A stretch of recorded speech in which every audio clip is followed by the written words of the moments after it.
So I think I actually gave a sneak peek of this one 2 seconds ago, but number 5, so this is our last top smart SENTRY project of 2020. So this is with United Utilities. Now, I want to say something about UU because we do work globally at this stage, and the UU was the first utility that we worked with that had a really amazing process for working with early stage companies or companies trying to offer new solutions. So Kieran Brocklebank is the lead of innovation over there. You know, I sat down with them maybe 2 years ago now. We sat down, we had a meeting. We looked, you know, I just did the same thing. I presented the SENTRY platform to Kieran, and I said, you know, what are the problem statements that you think, you know, where this might fit? You operate 400 wastewater treatment plants, something like that, 400. And Kieran came back to me with 5 problem statements pretty fast after that. And then pretty soon after that, him and his team, you know, they deployed resources to look at this, but then they developed a really nice process for us to work with them. So, you know, they not only, you know, provided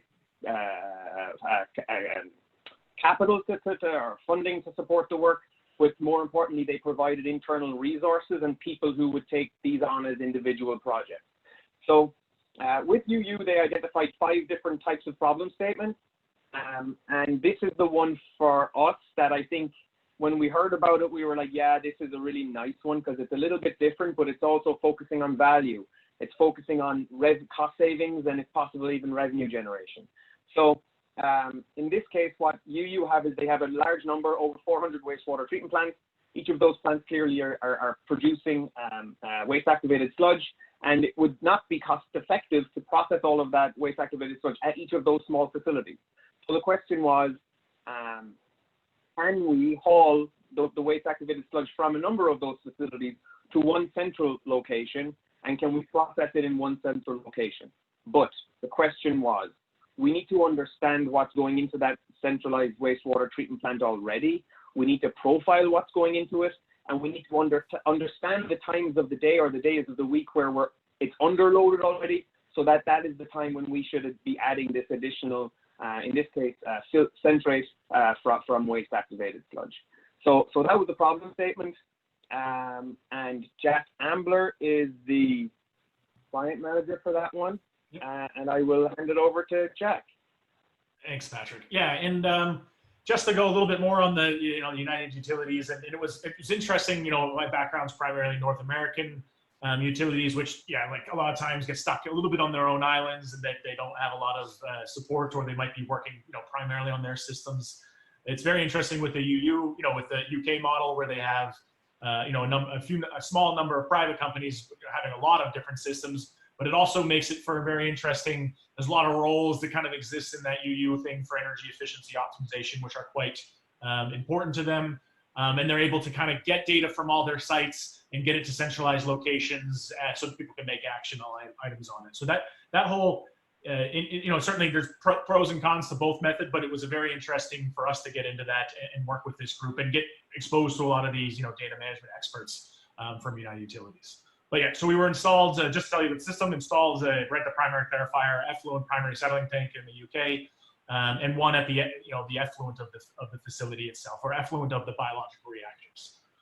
If you go to the next slide, it actually hasn't been maintenance since the installation so far, but we've been getting really good data at the location, so it hasn't been a requirement. But yeah, so just to talk about the problem a little bit more.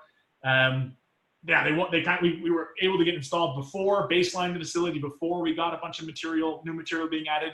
Then we got to be, we were installed during the time periods that they were ramping up that material. So we had a baseline. We already knew, approximately when the high loads were coming from their background state, when they were perhaps underloaded, when there was, extra capacity. Then they started ramping it up so we could see, all right, this % increase, how much does that affect the influent? How much does that affect the effluent? Is that, is there actually capacity in the system, or are we seeing some of that material, pass through the system? So getting a sensor up the front and at the back end was quite nice for the facility. And then also, as they started to ramp this down a little bit, as they've experimented on that, we've been able to quantify that and see some of these levels going back down. So yes, I think we were able to see quite an interesting loading pattern for them, understand when they should, and then understand when the problem actually came through, what to do with it. And for them, they're both, they're very simple. They're very interested on energy efficiency. They're very interested just so that's just kilowatt hours produced or used, but also interested on and balancing their electrical stuff around the grid's requirements. So that's been an extra point. And a little bit of extra I&I comes through any of these UK facilities. So it's always interesting for us to take a look at, and compare kind of around globally. I mean, I feel bad for everyone in the UK getting pounded with all the rain, obviously, but it's very interesting for these facilities to see, how much I&I some of these facilities get and how much rain they have to really deal with.